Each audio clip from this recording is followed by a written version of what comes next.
Hey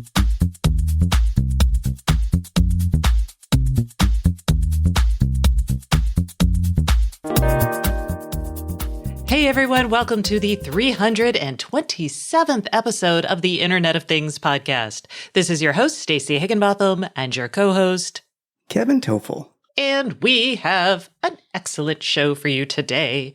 We're going to be talking about Amazon's Halo, Nest and its commitment to privacy, Google doing some Wi-Fi location tracking and proximity, a new smart display from Verizon, new smart clock from Lenovo, and a funding round for smarter buildings. Plus, we had mentioned an ADT Ring lawsuit a while back. We'll let you know how that settled out, as it were. We also have our guest this week is Nathan Dick, who is the Chief Product Officer at Nanoleaf. He's going to be talking to us about the future of lighting, Thread, and some details about the Matter protocol. So, fun show. Before Nathan, we'll also hear from our sponsor, Silicon Labs, and their Works With conference coming up.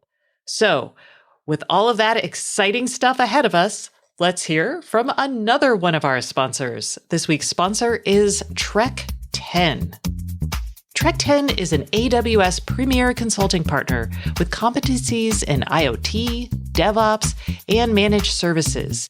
Trek 10 is 100% focused on AWS and has years of experience integrating IoT devices with the AWS cloud. So if you've got a new smart product or a legacy industrial system, you should call them because they specialize in ensuring AWS best practices for security, scalability, and reliability.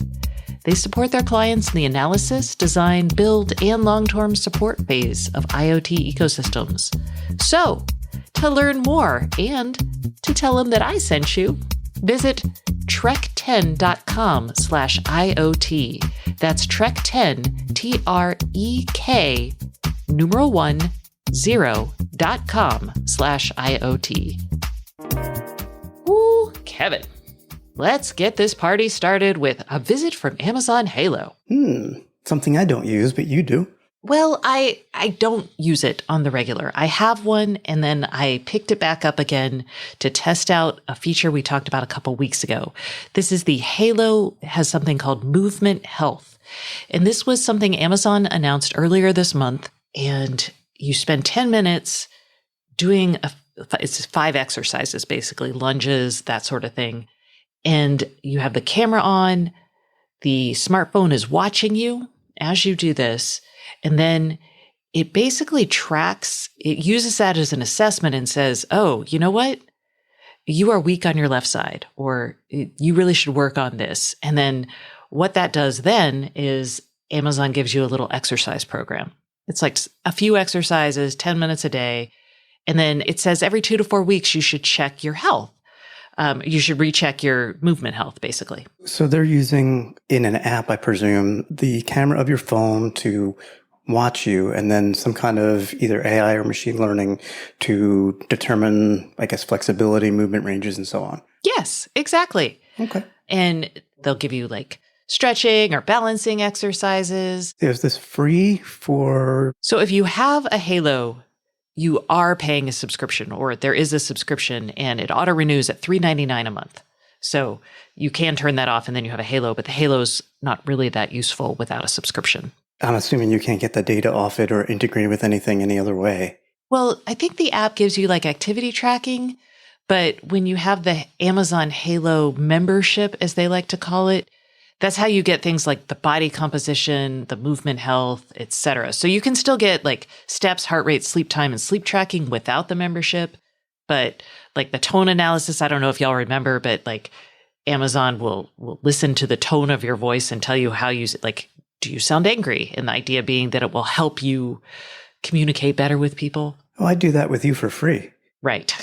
Guys, like, Stacey, you sound like such a jerk. Calm down now. It's Calm true. down, Stacey. Or the irritation in Kevin's voice when I continue singing.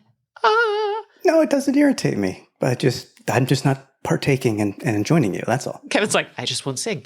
And the movement health and movement score is part of that service. And actually, I will say that I didn't mind the membership. I thought it was worthwhile simply because you could access like all these different exercise programs. Think about it like Amazon Prime Video for health videos, I guess, or exercise videos. And there was a lot of variety in short exercise programs you could do. So it was kind of neat. I'm a Fitbit user for life. But I did want to talk about this briefly because, one, I'm in the middle of conducting the service, so I'll tell you how that worked out for me. It did give me some good exercises on balance, and it noticed that I was weak on my left side, which is true. So I'll see if I improve using this, and I'll let you know in a few weeks. But Amazon is taking a really different approach here, and it's an approach that is very much health oriented as opposed to fitness oriented. And I think this is interesting. I have got a couple of friends of mine have Parkinson's, for example. And I think this would be a really interesting service for someone like that. Or just for my mom would never give Amazon this level of data. But I do think this sort of assessment could prove useful for people who are older. And I don't know if that's where Amazon's heading with something like this. I've actually been pretty turned off lately on Amazon simply because I've been frustrated with my Madame A device shouting out to me you didn't rate this product, or, oh, by the way, we have this on sale. And I'm like, stop. And your Halo says, Stacy, you sound annoyed. Yeah. Stacy, you sound really irritated when you screamed at Madame A like that.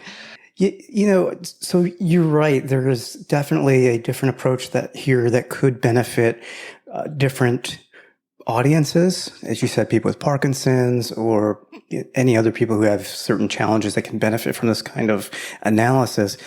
But also just if they're more focused on health, I almost want to say it's a wider target audience than a Fitbit, even though, yes, Fitbit does health.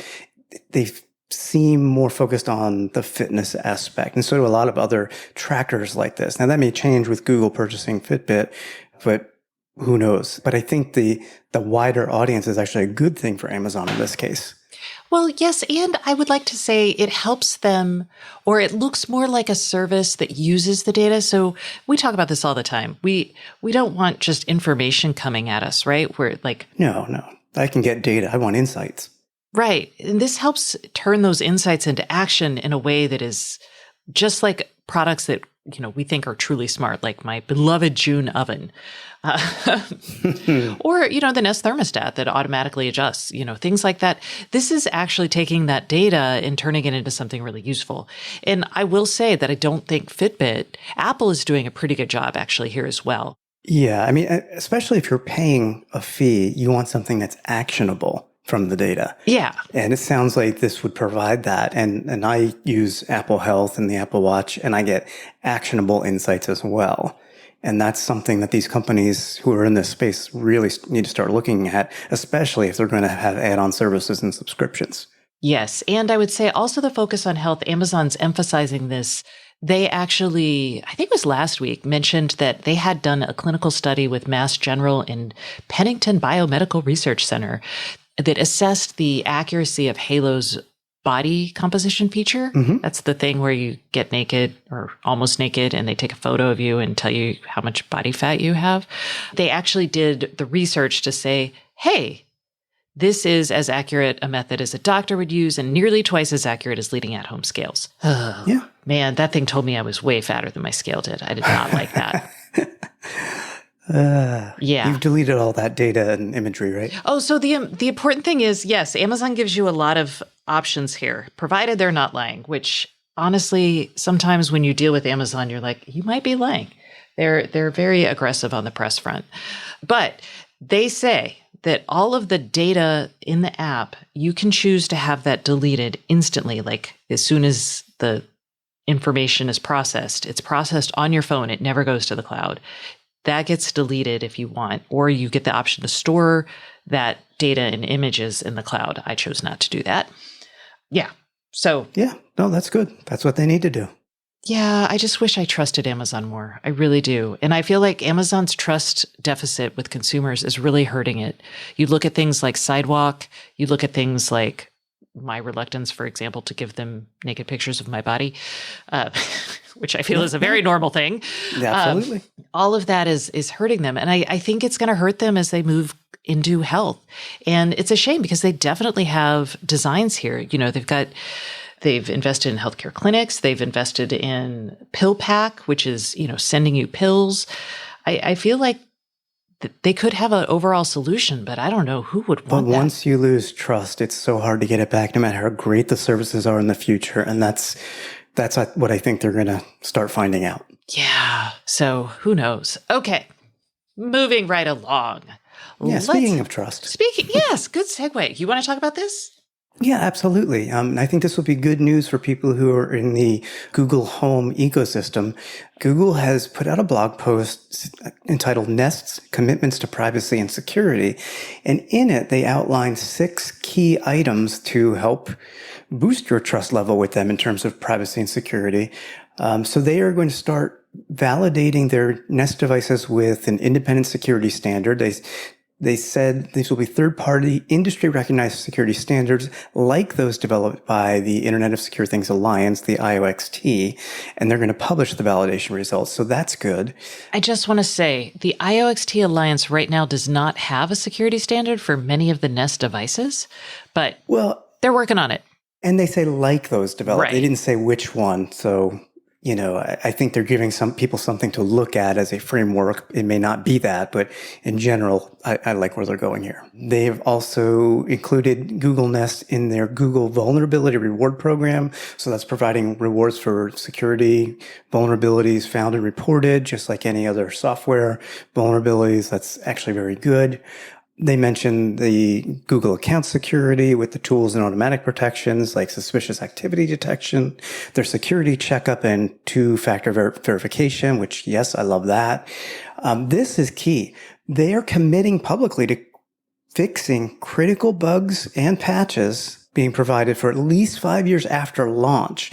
And that's important because a lot of people, when they think Google, they look, Android only gets 2 or 3 security versions, and mostly that's Pixel phones.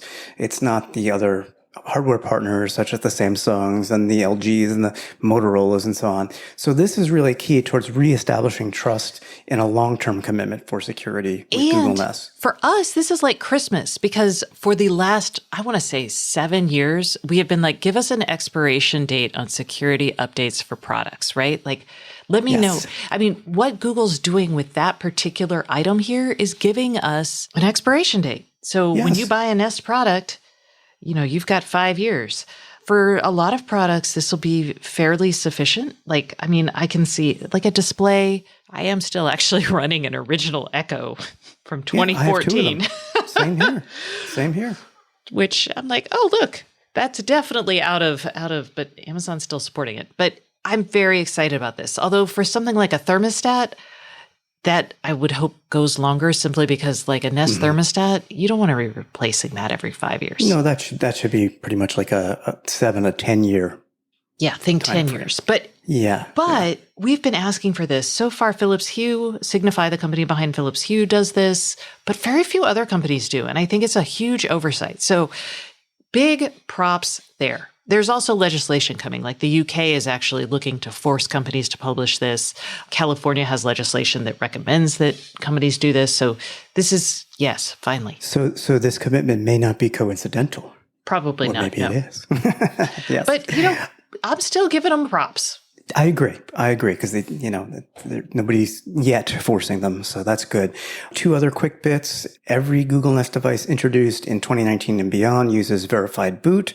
So that is basically to verify that the firmware itself is official, hasn't been tampered with, etc.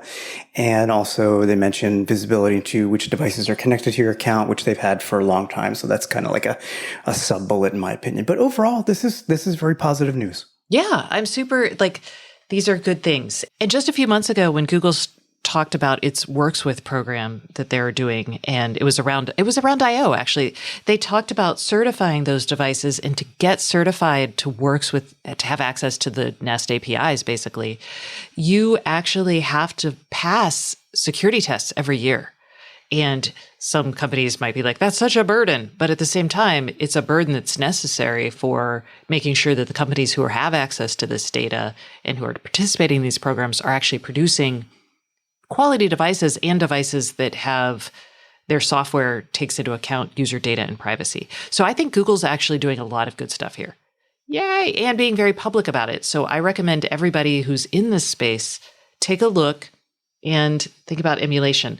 Although for people who want to work with these programs, there's also something like Matter, which may make more sense simply because if you want to support a bunch of ecosystems, there's still going to be a lot of security checks involved. And they may have varying requirements as well. Yeah, that could get onerous, but it is necessary. I know. That's why we need standards. All right. Google's also doing something fun with location discovery. And this is an app you can download with the so exciting name of Wi-Fi RTT Scan and Wi-Fi NAN Scan. Wi-Fi RTT is round trip time. So they're basically using wireless signals from devices in your home to figure out where things are located. It's indoor positioning. Well, it's kind of where are you located, presumably by carrying your smartphone. So it could be leveraged into presence detection. It does require at least 3 Google Wi-Fi devices to test this out. And they recommend a Pixel phone, Pixel 2 or better. But if you have that setup, you can test this yourself and, see how well it works. And why are we so excited about this, Kevin? Well, again, I like presence detection, but basically we want to know where things are in the smart home without cameras, if possible, or giving up too much data or privacy. And again, this is just your smartphone that's measuring and getting the pings back and forth from the various Wi-Fi routers and then triangulating based on the round trip time where the phone is. Presumably, again, the phone is on you, in your pocket, etc. They estimate position to an accuracy of 1 to 2 meters. So it's not like, centimeters, but it's a start. Yeah, we need that. Okay. So now let's go into the great mysteries of the smart home. Verizon. Was that mysterious music? Did that sound mysterious? Yeah, I'll go with you. You're like, it was a mystery, Stacey. Why are you doing that? Verizon is readying a smart display. Our former colleague, Janko Rutgers over at Protocol, noticed an FCC filing from Verizon saying, hey, they're building a smart display that's going to work with Madam A, and they popped an LTE Cat M1 modem in there. And we scratched our heads over this. We did. We scratched our heads over 2 things. 1, the modem. We'll talk about what that might be used for. And 2, Verizon's using Amazon's custom wake word program. And you're going to call it like, hey, Verizon. Correct. That's another thing we won't be able to say on the show. I'm okay with it. You think anyone's going to buy this? So I don't know. I don't think. But hey, it's a smart display with Dolby Audio, so you never know. It's so weird. Which I don't get that either, but that's a whole nother. Yeah, so tell us what we know, Kevin. Okay, what we know is this is an 8-inch smart display with a 1280 by 800 resolution. It has the aforementioned Dolby Atmos sound. It has a USB Type-A port, which most of them don't. Microphones, a camera. The camera does have a privacy shutter. That's good. And as you said, it uses Amazon's Madam A custom assistant service, which had debuted earlier this year for companies to make custom wake words. So you'll have to say, hey, Verizon with this device. It can also be used with Madam A for her announcements, calling, and messaging services, as well as Verizon's own BlueJeans video conferencing for people who are into blue jeans. I like jeans. I like jeans, but not those blue jeans. So the squirrely thing here is, why does this have Bluetooth? Yes. Wi-Fi? Yes. And LTE Cat M1. What is Cat M1 for? So the first thing that comes to mind is cellular backup. And if you lose Wi-Fi, but your power's still on for some reason, you could have like local control, except you can't because Amazon doesn't really talk about local control over their system. They don't. Like you could ping Madam A for information maybe, but without local control, you've kind of still lost control of your smart home devices. Yeah. Okay. So it's definitely not for that. But you had a thought about Sidewalk. So I was thinking about this because it already obviously has an Amazon tie-in. Yeah, Sidewalk has gotten a lot of flack. Wait, what is Sidewalk? For the 8 people listening to the show who may not realize what it is. So Sidewalk is Amazon's new effort to create a low-power, long-range network for IoT. And basically Sidewalk devices that participate in this, will have a 900 megahertz radio in them. So think sensors such as the Ring mailbox sensor or the Tile tracker or the Ring car alarm. Well, the Tile doesn't have 900 megahertz. I was about to say, it works over 900 megahertz spectrum and radios that use that, like LoRa, and it also works over Bluetooth, which is 2.4 gigahertz. Exactly. So basically, the sensor data can be out of Wi-Fi range, and Amazon can suck in that data through an Amazon Sidewalk bridge, of which most recent Echo devices already are. And then it can act upon that data, or maybe it's getting tracking data from where something is. And so that's basically what Sidewalk Labs or Sidewalk is. But a lot of people are not happy, because how does the Sidewalk data get to Amazon? Well, it uses your home internet service, no more than 500 megabytes a month. But basically, people are not happy about the fact that it's it's opt out. You have to opt out because you're automatically in, and because it's using their home ISP for free and some of their data. And some people have data caps, and maybe that puts them over the edge. So there's a lot of issues there. And this could actually solve, I want to say many of them, if Sidewalk were to send sensor data to an Amazon bridge, and then on the home Wi-Fi network sends it to the smart display, then it could use the Cat M1 network at no charge, I hope, to the customer, and not use their bandwidth. So that could resolve a lot of things. It could. I mean, they will be paying for the bandwidth associated with the LTE. Verizon's probably not going to offer that for free. But yes, that is something. And maybe Verizon could zero rate it, because that's a thing they can do on those networks. So Right. Amazon could say, look, we'll cover the cost, give us a bulk cost for the, this bandwidth, so the consumer doesn't pay for it. And we'll let you make it easier for you to tie into our Madame ecosystem, and let you put your blue jeans on your device so you can push your own services too.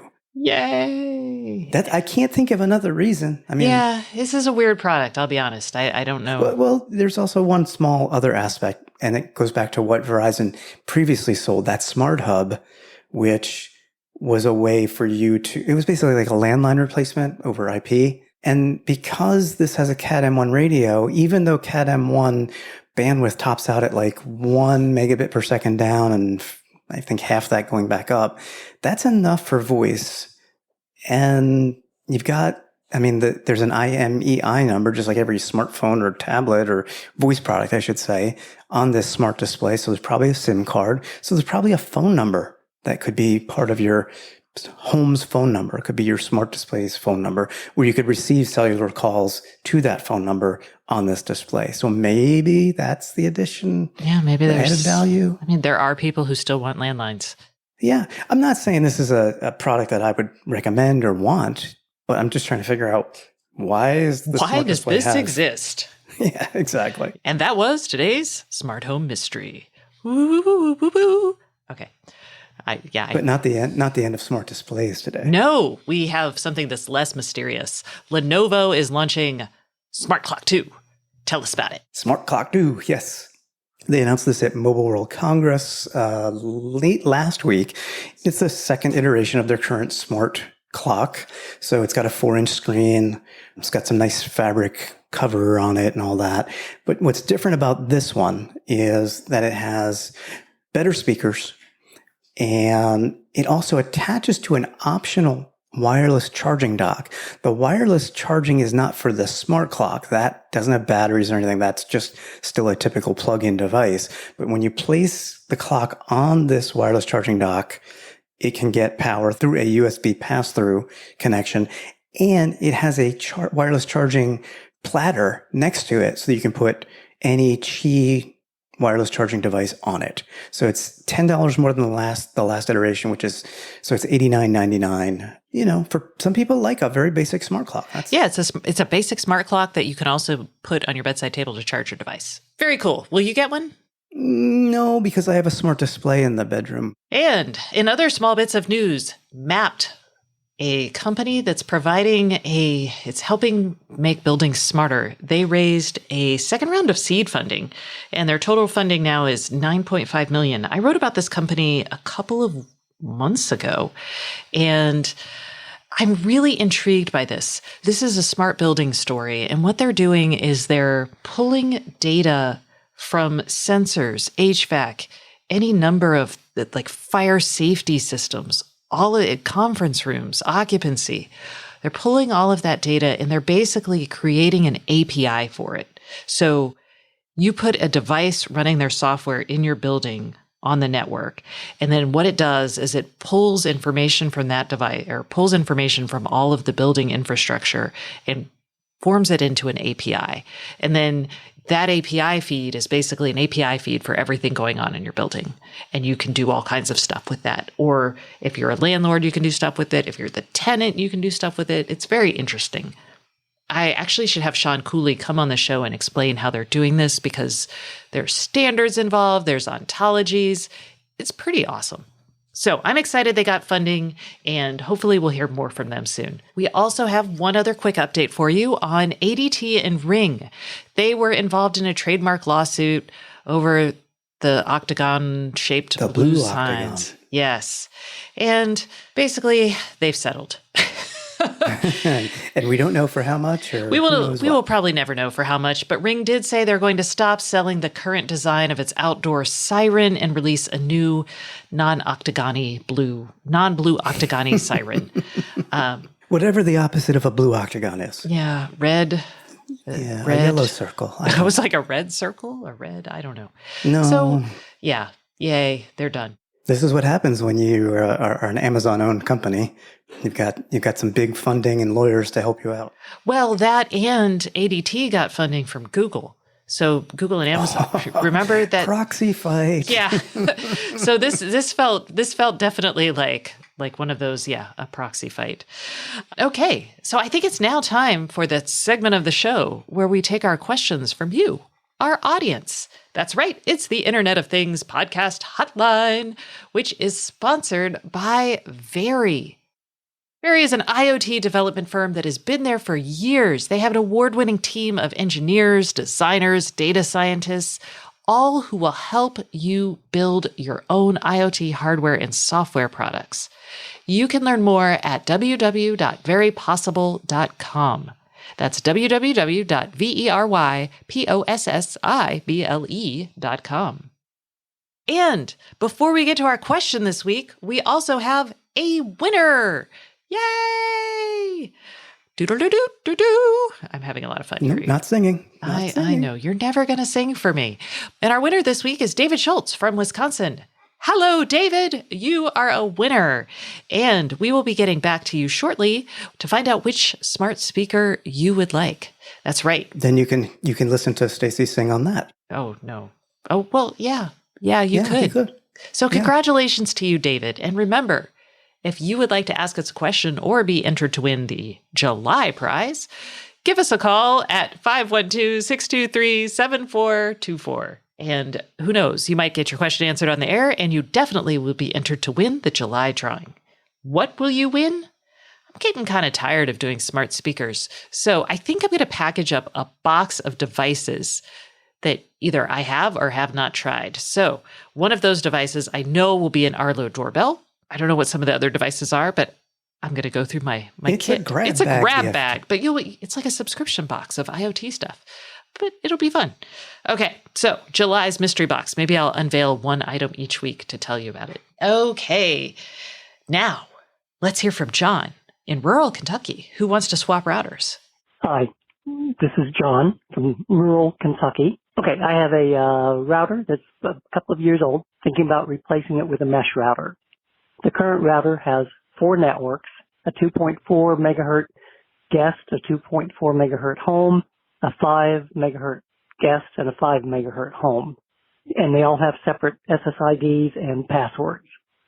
If I set up the new router with those exact same passwords and SSIDs, will all my IoT devices find the new router when I turn the old one off and turn the new one on?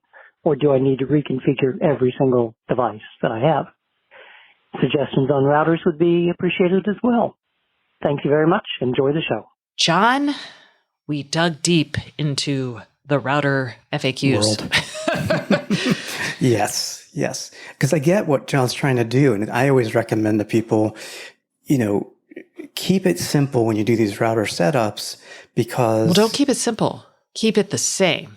And you need your password to be not simple. Like you need your password to be long. Agreed. But what you don't want to do is have to change the configuration of all your connected devices whenever you swap routers. So at a high level, what he wants to do is just set up the same SSIDs and passwords. And that way, he's asking, would all my IoT devices reconnect? Absolutely they would. They should anyway. But John's situation is a little more complicated. Yes, John, you have, wow, quite the network. So a couple things. One, on a mesh network, they're usually intelligent enough to combine your 2.4 and your 5 gigahertz gear to basically have the best possible performance for your devices on the network. So they don't want you to have to worry about which spectrum you're using. So that's first up. So I would actually recommend you let the mesh handle that. But if you don't want to, you won't have to. We'll explain that later. But if you do want to, then I would name your network whatever network has the most devices on it or the most difficult devices to change the password on it. And then as many of devices that are on the network will carry over to your new network.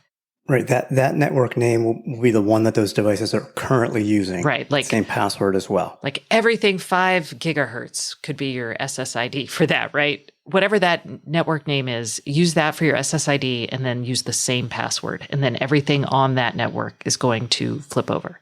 That does mean that you're going to have to change some stuff. That's honestly what I would do. But if you want to keep your 4 networks, it is possible to do that. You can set up individual guest networks with individual passwords. You can also, in some routers, split out a 5 and 2.4 gigahertz network. But again, I think that kind of defeats the purpose. Yeah, you can. I mean, the whole idea for the mesh network is simplicity for you as an end user, not to have to worry about different network names for different frequencies. So they generally combine the 2.4 and the 5 networks into a single SSID with a single password. And I understand that's not what John wants. But some routers, as you said, and we researched a few, will allow you to add second networks. I don't mean guest networks, but true second networks. I know my Eero does it. I didn't realize that until we looked into this, but I can do it within the Eero app, for example. TP-Link does not support this, so keep that in mind. Netgear Orbi, which is another popular Wi-Fi mesh system, does support it.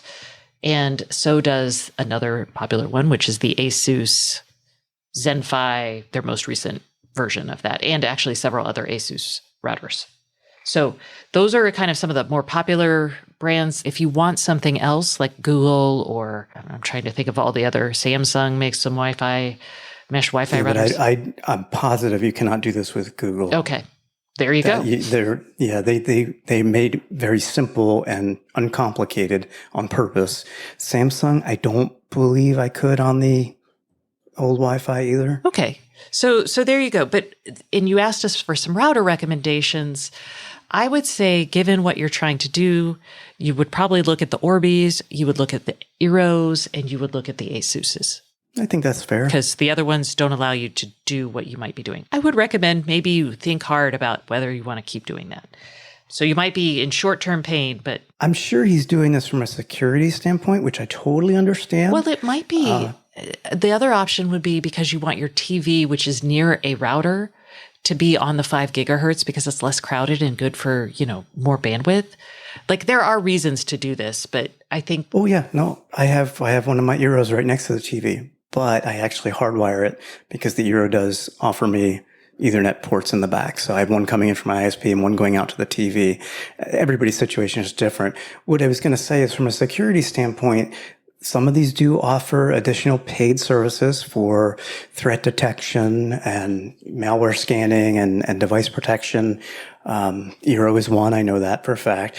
I would also say if you're a HomeKit home, and I don't know if you are, Eero just added HomeKit security to their router. So that's another security win if that's your thing.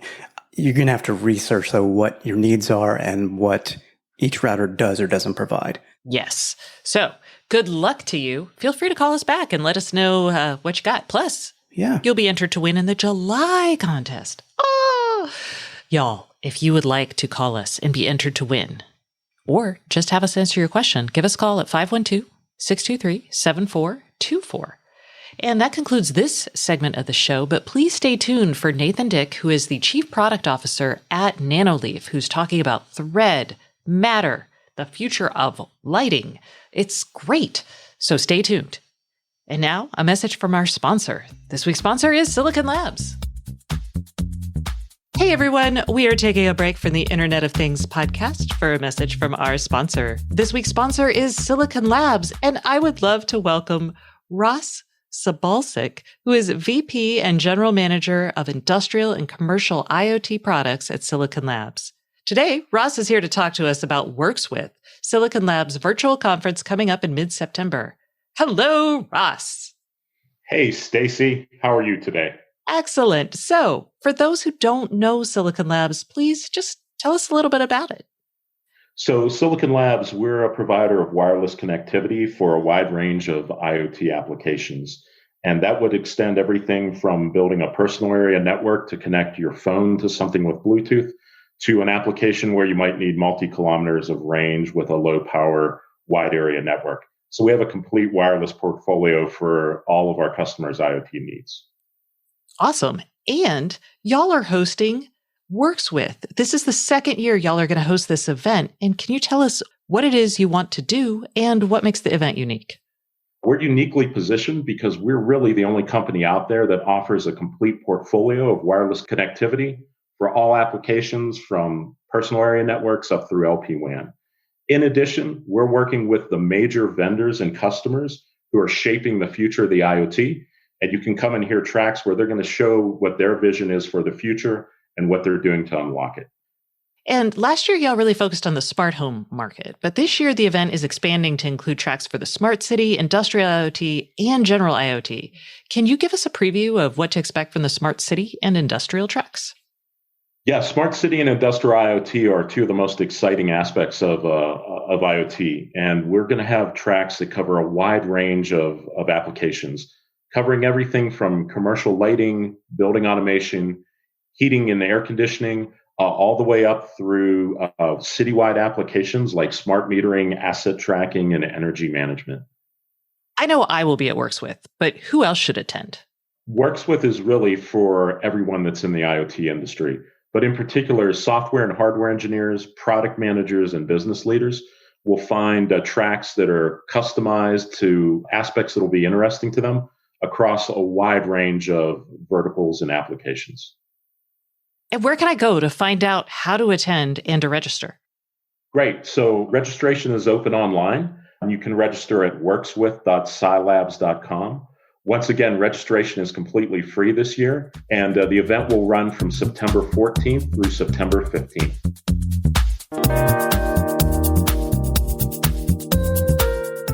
Hey, everyone. Welcome back to the Internet of Things podcast. This is your host, Stacey Higginbotham, and today's guest is Nathan Dick, who is the Chief Product Officer at Nanoleaf. Hello, Nathan. How are you today? Very well. Thank you, Stacey. Thanks for having me on. I am really excited. We are going to talk about the future of lighting, which everyone loves. We're going to talk about Thread, which not everybody knows, and about Matter, which everyone wants to know more about. So it's going to be a busy conversation. But let's first talk about the future of lighting and Nanoleaf products. I know people listening to the show have heard me and Kevin, actually, who has several too, talk about these. These are LED light panels that there's colors, there's light motion. There's all kinds of cool things happening with them. I think of them as a work of art. But let's talk broadly about lighting as a category and the future of this, because I would say that y'all have been doing some really innovative things. First with kind of the rhythm module, then you started adding touch capability to some of these panels. So I guess, what are the opportunities here, do you think? Yeah, I mean, it's probably worth talking a little bit about the backstory. So Nanoleaf, we had our genesis with the world's most energy efficient light bulb. We weren't even in smart home to begin with. But we always sort of questioned, why do you have to put light into a bulb? Why do you need to do it the same way it's been done for hundreds of years? I think that's really where the genesis of our first triangular light panels came from. So we just didn't believe that lighting had to be in a bulb form factor. And we saw lots of potential, as you said, around things like music, things around touch, things around movements of color. So that's really where we kind of came into the smart home realm with this perspective that lighting doesn't need to look like it always has. So what can you do with it moving forward? Well, that's a big question. Lighting drives everything that we do. And you think about when you look at something like a computer, right? There's light that's coming at you from the screen, and there's indications and information that comes from that. But with smart lighting, we want to bring it past just the plumbing of things and start to open up that innovation, not just from ourselves, from others, right? You want to make sure that people can use these products in the way that they see it, as opposed to just the ones that we see. And I will say that from the very beginning of the smart home, so we're talking, I actually don't know when these were launched. It might have been 2013 when Hue launched their light bulbs. I have been using them as a source of ambient information delivery in my home. So I have had, at any given point in time, my light bulbs would change color for the weather, or when a certain person emailed me. I used to have a bat phone for my boss when he would text me. So there are a lot of opportunities there. And I know Kevin has played around with like the price of Bitcoin going up and down, changing the colors of his light displays. I haven't actually associated that kind of, I guess, ambient information delivery with Nanoleaf lights because I haven't been able to program them individually. Is that something... I don't know if that's kind of where you're getting with what you're talking about with going beyond with lighting, or if maybe you're talking about something else. I think definitely in terms of ambient notifications, that is certainly a place where you could move, right? So something that you're normally using for functional lighting, maybe you're reading, maybe you use it in the evening time for a beautiful, dancing color. During the day, you could have your doorbell just kind of flash a single panel. These are the sorts of things that are actually possible today. We have open APIs that developers can use.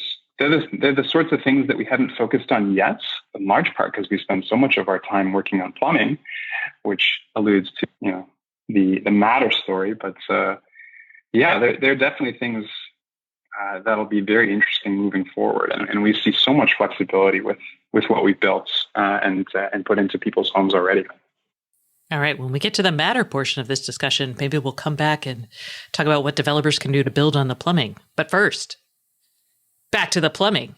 Let's talk about Thread, because y'all have gone really big into Thread, and we get a lot of questions from people who don't understand why Thread is better than Zigbee or Z-Wave, which I'll just break it out here. Thread is a relatively low power, low data rate mesh network for the smart home. And I would love to hear kind of why Thread broadly from you. Sure. I mean, the biggest reason why Thread is something you already said, it's low power. So low power is really important for especially sensors, but also for lights, right? Everyone switched to LED because they're much less power than previous lights. So if you're using a lot of power just to stay connected, it's kind of a step in the wrong direction. But as you've also mentioned, why is Thread better than Zigbee? So Thread and Zigbee are actually very similar. They share the same underlying technology. But why Thread is better is, I think it really boils down to IP, so the internet protocol. And I've written about this, and it's a concept that I like to call the shared mesh. So with Zigbee, you might know this better than anyone actually. You might have a Philips Hue Zigbee setup. You might have an IKEA Zigbee setup. You might even have an Amazon Echo Plus or even the newer Echoes that have Zigbee. All of those networks, they don't talk to each other. So there's this interoperability that has been defined, but it's never been really used, at least not, I think, to its fullest. And part of the reason there is because all of these networks, there's no definition of how they should talk to the broader rest of things, right? So Wi-Fi is a huge example, and then even the broader internet for that matter. So Threads works directly with the broader internet over IPv6. And it brings this low power technology that's been proven out with Zigbee and marries it like perfect with Wi-Fi. It's the sort of thing where, 2 years down the road, or even now, actually, you can put all of these devices in the same Thread network. It doesn't really matter who's giving you the border router or who's giving you the end devices. They can actually talk together. And that's really exciting. So let's explain for people this idea of the border router, because it is a little bit more complicated. Sure. I mean, the important thing, so Thread devices can talk to other Thread devices without a border router. But once you want to start to talk to Wi-Fi devices, so your smartphone in particular is a really important one, and other smart home automation hubs that are running in your home are another example. You need something in the middle that can translate. So that translation is all standard, right? It uses the Internet Protocol. The border router itself is just something that has Wi-Fi and Thread, and then there's a little additional routing that needs to happen that's more or less using similar technology to what's on your Wi-Fi router. So eventually, you're going to see those products converge, and they already are, right? So Eero has Thread today. The Nest Wi-Fi has its Thread ready, so it'll get turned on at some point in the future. And you'll see other manufacturers come to markets, and even eventually your ISP with Thread border routers. Okay, now I'm going to get into something that's a little confusing for people, including me. I see that Apple, for example, on their HomePod Mini has put Thread in there, but they've also said that this Thread might not work with other Thread, or it feels like there might still be, I know with Zigbee it was profiles, but can you offer any, I guess, clarity on if it's Thread, is it going to work with other Thread things? I think I can, add some clarity. Of course, I don't work at Apple, and not don't know all of their plans. I can pretty much observe as anyone else can. So I think one of the key advantages of Thread is that it takes the networking layer, which is the IP stuff that I talked about, and separates it from the application layer. So Matter, for example, is an application layer. HomeKit is a different application layer. In principle, those can work the same at the same time. Now, when Apple talks about needing or only working with HomeKit, I think it's really because that's the only application layer that exists on the market that users are going to care about. So, because the second part about putting it onto a Thread network is how do you get those Thread credentials? How does it get passed on to the device? For today, with our Essentials devices, that works over HomeKit. Tomorrow and in the future, it's going to work over Matter as well. Got it. Let's now talk about Matter. First up, let's tell people what Matter is. I feel like if you're listening to the show, not only do you know what it is, but you're like, tell me more about how it works. But this is the project formerly known as Project Connected Home over IP, Project CHIP.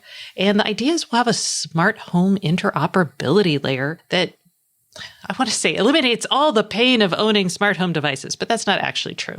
Nathan, let's start from your perspective. Why are you why is Nanoleaf participating in this? Why are y'all excited about Matter? Because I think it's fair to say that y'all are. Yeah, we're definitely very excited. Matter, or CHIP as it formerly was known, is actually a huge reason why we chose Thread. And like you said, it's not going to get rid of all of the pain, at least not right away, but it's a huge step in the right direction. So we're really excited about that. So yeah, I talked about it a little bit earlier, but this plumbing problem, right? So how do you make sure that you talk the same language to the Apples of the world, the Googles, the Amazons, the smart things? So before Matter, we had to speak HomeKit. We had to go to Amazon over the cloud, Google over the cloud, everything else over the cloud, which is inefficient and it adds latency for users. It takes a bit longer to turn your lights on and off when the alternative is just using your switch, which is really fast. Matter gets that out of the way and lets the innovation come from what's really valuable to the user, which isn't necessarily just connecting with a smartphone. We'll talk about things that you can layer onto it. But first, the biggest feature that everybody wants to know about is the multi-admin feature. And they don't know that it's called multi-admin necessarily. They just want to know, hey, can I use the smart speaker of my choice or the digital assistant of my choice, have multiple of them running in my home? And I know that we don't have all the details out yet because, again, the standard won't be out publicly for a while. But what can you tell us about how that might work? So yeah, with with multi-admin, you can think of it a bit like smart home silos. So everything is on the same network, whether it's Wi-Fi or whether it's Thread. But once they're on the same network, there's different silos of Matter. So you might have an Apple Matter silo, or you might have a Google Matter silo, or an Amazon or SmartThings. So for a user, what this means is, like you said, you can choose the smart speaker of your choice. You can choose the smart home automation platform of your choice, because those might not be the exact same thing, right? So that's really the main way it'll work. There is certainly unanswered questions, and it's not a spec question. It's actually a little bit more of a platform question. So, for example, how easy is that to go from one admin or one silo and add another? The worst case scenario is a user might have to do something on the device and then set it up as if it was a new device. But hopefully, and I think everyone wants to make that seamless, or at least more seamless, but it's where there's more than just the user experience that's at play there. So, and then picking an admin, I could see there being an argument for, hey, these are the largest admins out there by users. Or I can also see for like, and I don't think this is the case, but for Nanoleaf, I mean, I believe your app is also an admin, but maybe your users tend to gravitate towards another admin as well that isn't as popular. Could you choose those things?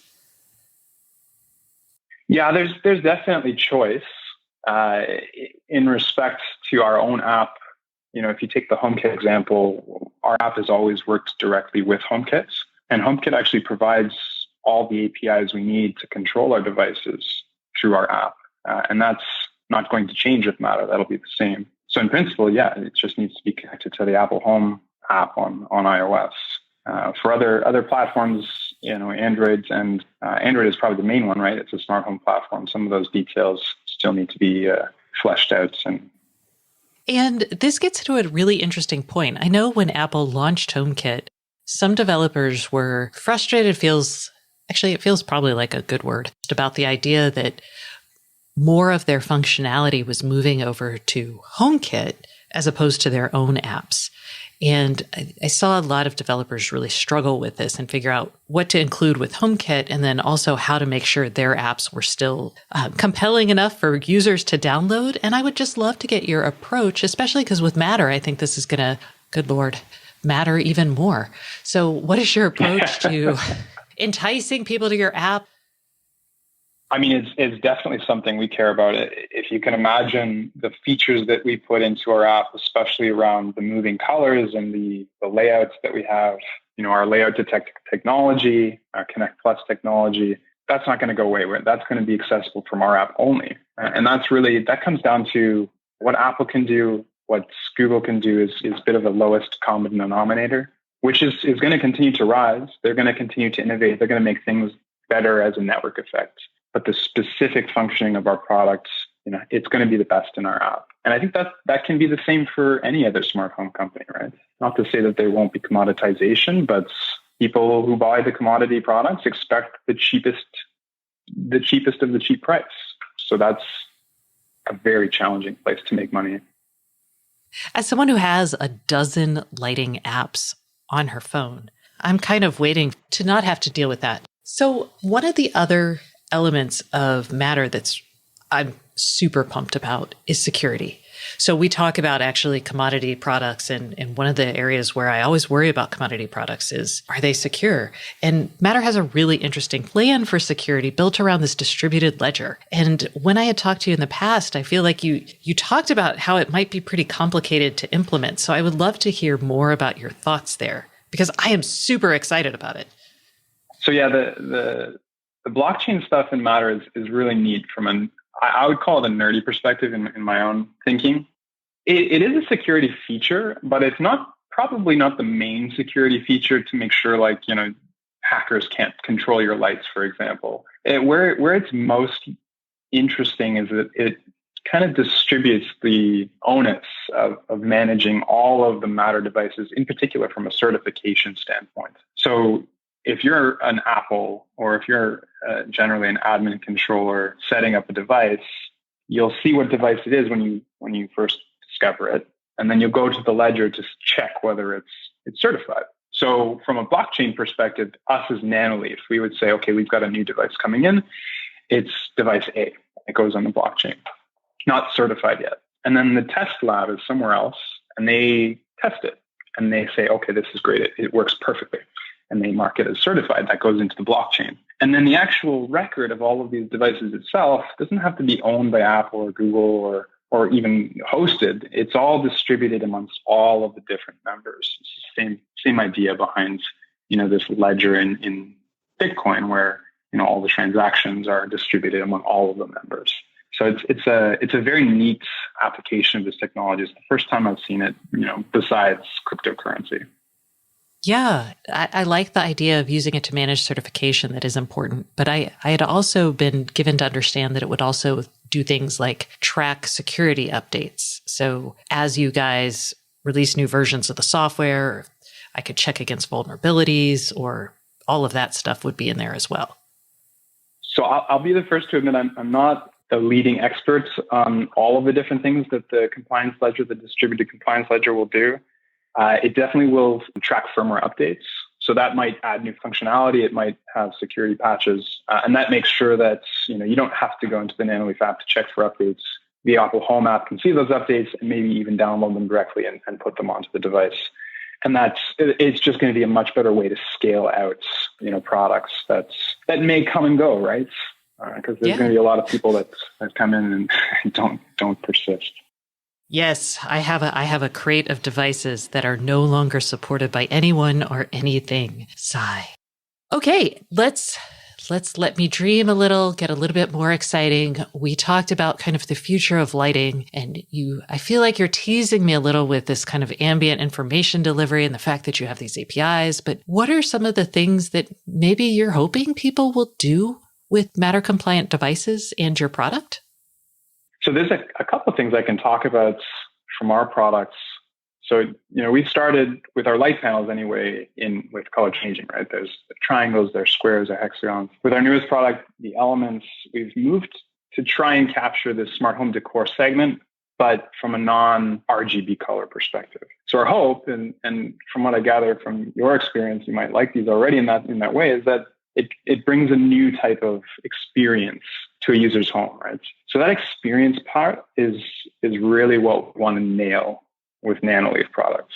Now, there's another part of experience that we also don't think really anyone has nailed yet. And that's like lighting automation, pure lighting automation, that your light is just on when you need it and it's off or dim, or it's saving energy when you don't. And I have not seen that yet in products on the market. And we've been working really hard to build that. And with Matter, it's not a direct consequence of Matter, but Matter makes it so that we don't have to spend as much time thinking about all of the different up and coming platforms that need to control our lights. That's really important to users too. We can't ignore that. So we can do much more on the innovation side now that the plumbing side is well in order. Let's go back to this idea of true home automation or smart lighting automation, because I have played with things like Stack Lighting. I think Signify, which owns Philips Hue, they purchased that brand. That actually worked pretty well. And then there were Noon had some very cool, it was less automation or more like automated cool lighting, I guess is the way to think of that. So what do you need to make this a reality? Because it is weird that we don't have it yet. Yeah. I mean, first you need sensors, right? So that's why Thread is so exciting. So those sensors then need to talk directly to the devices that are going to be controlled, so the lights. So again, that's why our lights work on Thread. From there, you need the right software.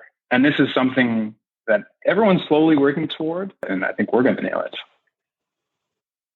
Okay, I feel like I'm getting close to a product roadmap kind of question, and I know y'all hate those, so I'll back off a little bit. But before I do, is this something I should expect in the next 2 to 3 years, or is this something I will expect in the next 3 to 5 years? I think it's sooner than that. Yeah, on the sooner side of that. All right, I'll be updating my 2024 holiday wish list right now. All right, well, Nathan, thank you so much for coming on the show this week. I am very excited to have talked about all this with you. Thanks so much for having me. And that concludes this week's episode of the Internet of Things podcast. Please join us next Thursday, and don't forget to subscribe. And if you can't get enough IoT news, I would love for you to sign up at www.stacyoniot.com for our weekly IoT newsletter, where we explain all kinds of things that we don't even get to on the show. Once again, thank you for listening, and please subscribe.